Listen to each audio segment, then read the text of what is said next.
নমস্কার সবাইকে। NEET insider with SG চ্যানেলটিতে সবাইকে স্বাগত। তো আজকে আমরা চলে এসেছি স্ট্রাকচারাল অর্গানাইজেশন ইন অ্যানিমালস চ্যাপ্টারটার সেকেন্ড পার্ট নিয়ে। তো কালকে তো আমরা ইন্ট্রোডাকশন পার্টটুকু পড়েছি, আজকে আমরা অ্যানিমাল টিস্যু সম্পর্কে পড়ব। তো দেখো, হিউম্যান বডি বা অ্যানিমালস বডি অনেকগুলো সেল নিয়ে গঠিত। আমি এগুলো লিখে লিখে দেখাই। এই সেল নিয়ে প্রত্যেকটা হিউম্যান বডি অনেকগুলো সেল থাকে। আমি ধরো তোমাদেরকে একটা এক্সাম্পল দিচ্ছি। ধরো এ বি সি, এই এতগুলো লেটার্স এক্সাম্পল, এটা হচ্ছে সেল। এই সেল থেকে তৈরি করছে টিস্যু। কম্পেয়ারলি এবিসি এরকম বিভিন্ন লেটার মিলিয়ে আমরা একটা ওয়ার্ড তৈরি করতে পারি। আবার টিস্যু তৈরি করছে অর্গ্যান।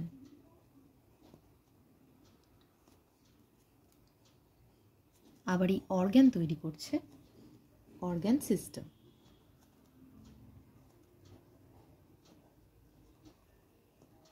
মানে অর্গ্যান, দেখো সেলটাকে আমরা যেমন বলতে পারি এ বি সি ডি, এরকম বিভিন্ন একটা লেটার্স হতে পারে।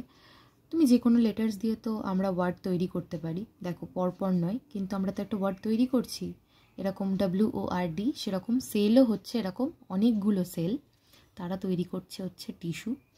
টিস্যু থেকে তৈরি হচ্ছে অর্গ্যান। আমাদের শরীরের বিভিন্ন অর্গ্যান তৈরি হচ্ছে এই টিস্যু থেকে।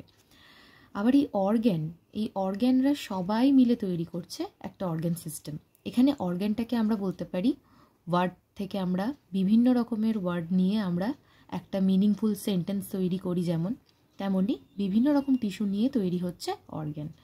আবার এই অর্গ্যান সিস্টেমটা আমরা সেন্টেন্স নিয়ে যেমন একটা প্যারাগ্রাফ তৈরি করি, অর্গ্যান সিস্টেমটাও হচ্ছে তাই।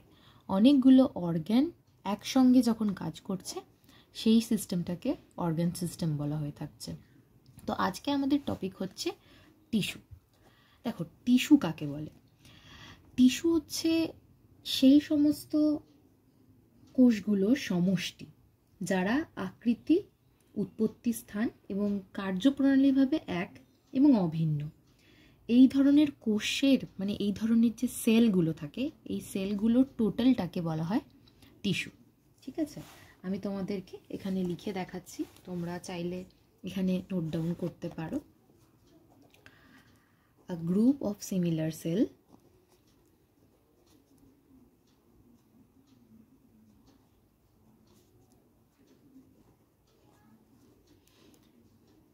having common origin। আমি যেটা বললাম, কমন অরিজিন মানে হচ্ছে উৎপত্তি স্থান এদের এক। ঠিক আছে, সিমিলার সেল মানে হচ্ছে এরা একরকমই দেখতে। ঠিক আছে, and along with some intercellular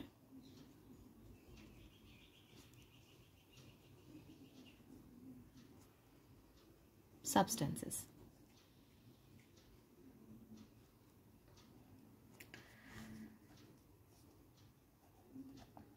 দেখো এরা কিন্তু একটাই কাজ, মানে কাজ কিন্তু একটা স্পেসিফিক কাজ করে। ঠিক আছে, টিস্যুগুলো মিলিত হয়ে একসাথে একটা স্পেসিফিক কাজ করে, নির্দিষ্ট একটা স্পেসিফিক কাজ করে। দেখো আর একবার বলে দিই তোমাদেরকে যে আকৃতি, উৎপত্তি স্থান ও কার্যপ্রণালী এক এদের এবং অভিন্ন। প্রাণীদেহে এই ধরনের যে কোষ সমষ্টি তাদেরকে টিস্যু বলা হয়। টিস্যুকে আর একটা কথায় বলা যেতে পারে, বাংলাতে বলা হয় অ্যানিমাল টিস্যুকে প্রাণী কলা। ঠিক আছে, এবার দেখো তোমরা অনেকে বলবে যে এই ইন্টারসেলুলার সাবস্ট্যান্সেস কথাটির মানে কি। দেখো ইন্টারসেলুলার সাবস্ট্যান্সেস কথাটার মানে ভালো করে বোঝো। ধরো এইগুলো হচ্ছে সেল। এই সেলগুলোকে, টোটাল সেলগুলোকে নিয়েই তো তৈরি হচ্ছে তোমার টিস্যু, না? এই টোটাল সেলগুলোকে নিয়েই তৈরি হচ্ছে তো টিস্যু। দেখো এখানে আমি লিখে দিচ্ছি, এগুলো হচ্ছে সিমিলার সেল। দেখো একই রকম দেখতে সিমিলার সেল। আমি এখানে বলেই দিয়েছি যে a group of similar cells having common origin, একই উৎপত্তিগতভাবে এরা একই একটা নির্দিষ্ট স্থান থেকে এদের উৎপত্তি হয়েছে। এই সিমিলার সেলগুলোর মধ্যে কিছু সাবস্ট্যান্সেস থাকে, এদেরকেই ইন্টারসেলুলার সাবস্ট্যান্সেস বলা হয়। ঠিক আছে, তাহলে বোঝা গেল a group of similar cells having common origin along with some intercellular substances they perform a specific function. এগুলোকেই বলা হয়, কি বলা হয়, they are called tissue. ওকে, এবার তোমরা দেখো এই যে এই টিস্যু এই ওয়ার্ডটি, এটা একটা ল্যাটিন শব্দ থেকে এসছে। এটা জেনে রাখা ভালো, একটি ল্যাটিন শব্দ টেক্সচার, এটা থেকে টিস্যু কথাটি এসেছে। ঠিক আছে, এই টেক্সচার শব্দটির অর্থ হলো টু ওয়ার্ক, মানে হচ্ছে কাজ করা। এখানে বারবারই বলে দেওয়া হয়েছে যে এরা একটা স্পেসিফিক ফাংশন করে। সমস্ত সেলগুলো মিলে টিস্যু তৈরি হয়, তারা কি করে, একটা স্পেসিফিক ফাংশন করে। তাহলে টিস্যু শব্দটির উৎপত্তি ঘটেছে ল্যাটিন শব্দ টেক্সচার থেকে, যার মানে হলো টু ওয়ার্ক। বুঝতে পেরেছ? এবার দেখো এই অ্যানিমাল টিস্যুকে আমরা 4টে ভাগে ভাগ করতে পারি, মানে এদের আলাদা আলাদা ফাংশন আছে। ঠিক আছে, তো ফাংশন অনুযায়ী আমি এখানে লিখে দিচ্ছি, অ্যাকর্ডিং টু দেয়ার ফাংশন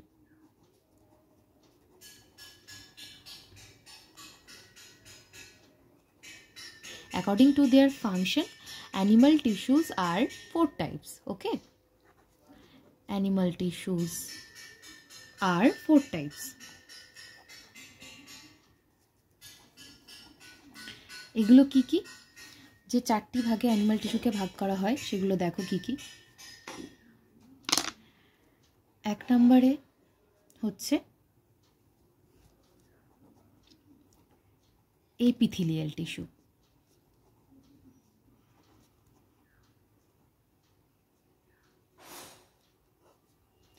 যার মানে হলো আবরণী কলা।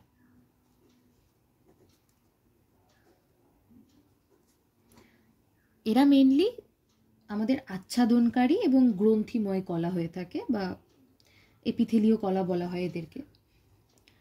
নাম্বার 2 হচ্ছে কানেকটিভ টিস্যু,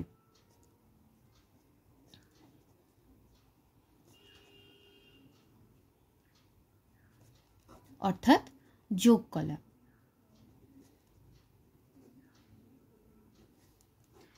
এরা মেনলি বহনকারী কলা। নাম্বার 3 হচ্ছে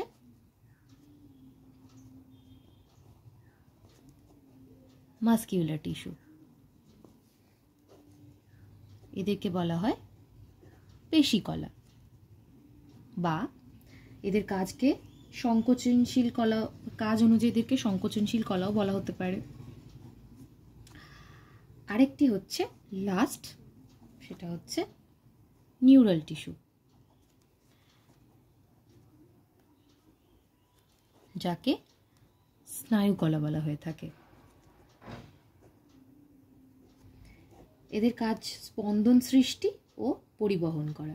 দেখো প্রত্যেকের একটা নির্দিষ্ট একটা জায়গা আছে যেখান থেকে এদের মেনলি উৎপত্তি হয়ে থাকে।